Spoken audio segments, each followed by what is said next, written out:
Quitter la région parisienne et s'installer dans le Loir-et-Cher, c'est ce qu'ont fait Sarah et Florent. Depuis l'été 2021, ces deux auto-entrepreneurs ont franchi le cap. Ils ont vendu leur appartement de Vincennes pour acheter une maison avec dépendance dans le centre-ville de Vendôme. Ils sont passés d'un espace de 76 mètres carrés à 300 mètres carrés. Dans ma vie d'avant, je travaillais depuis ma cuisine, ce qui était déjà un bel espace à l'époque, mais c'est vrai qu'on n'avait pas d'espace dédié. On n'avait pas choisi de coworking non plus parce que j'avais essayé et ça ne me convenait pas, donc c'était pas l'idéal. Le déclic, ce couple l'a eu durant le confinement. Sarah et Florent souhaitaient également offrir de meilleures conditions de vie à leurs deux enfants.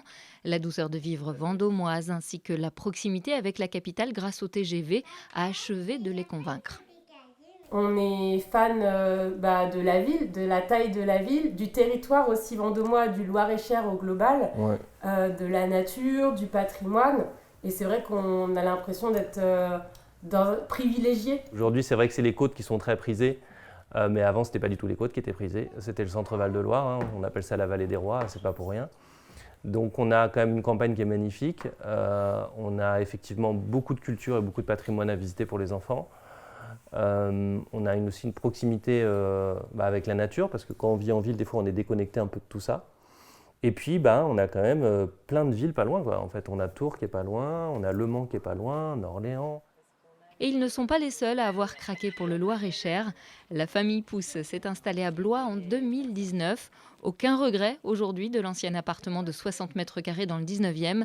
Tous profitent désormais d'une propriété de 5500 mètres carrés, avec notamment des chèvres et des poules. Ludivine s'occupe de la gestion de 2 gîtes situés sur la propriété. Hervé, quant à lui, a pris la direction d'une agence bancaire spécialisée. On a tourné la page de notre vie parisienne assez rapidement. Paris, comme je disais, hein, c'était une belle parenthèse dans notre vie lorsque l'on n'avait pas d'enfants. Aujourd'hui, c'est vrai, quand il y a eu la famille qui s'est agrandie, on est ravis. On est vraiment ravis d'être ici. Et d'ailleurs, tout le monde nous disait, mais pourquoi vous allez où? Dans le Loir-et-Cher, mais c'est où? Il y a quoi là-bas? Et en fait, le Loir-et-Cher, c'est super. Il y a plein de choses que l'on connaît sans savoir que c'est dans le Loir-et-Cher. Et aujourd'hui, plein d'amis et de familles et de clients des gîtes viennent dans le Loir-et-Cher et nous disent que c'est super. Et ils viennent et ils y reviennent. Près d'un tiers de la population active du département va partir à la retraite dans les 10 ans. Cela représente 26 000 emplois à renouveler. Il faut donc attirer de nouveaux habitants. Et c'est notamment la mission de l'agence d'attractivité du Loir-et-Cher, créée en juillet 2020.